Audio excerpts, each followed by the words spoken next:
এখন আমরা আসছি একটা রেস্টুরেন্টে মাধবপুরে।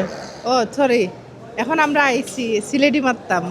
আমার বেবি হইয়া দিরা সিলেটি মারতাম। এখন আমরা আইছি মাধবপুর একটা রেস্টুরেন্টও চা খাইমু। মানে চা তো খাইছি না, সকালে নাস্তা করিয়া বাড়াই আইছি আর চা খাইছি না। এটা খুব বেশি মানে অমানবিক হয়ে গেছে আমার লগে। আমি তো চাকুর মানুষ, তো চা খাইমু।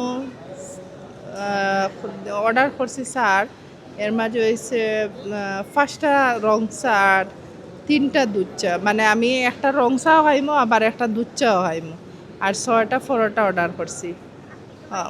বুঝছেন নি, এখন আমরা সিলেট আইছি, এখন আমরা সিলেটি মাতমো। ওকে, আল্লাহ হাফিজ। এই তো আমারটা 5টা যে করছিলাম, বিফ দিছিলাম আর একটা চিকেনটা শেষ পর্যন্ত আমারই পড়লো। তো দেখা যাক, খেয়ে দেখি কেমন হয়। বিসমিল্লাহির রহমানির রহিম।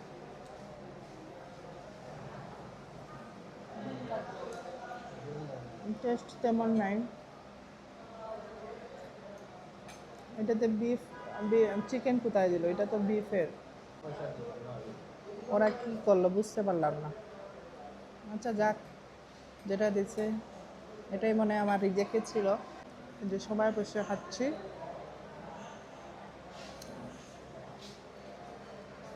আম্মাও খাচ্ছেন।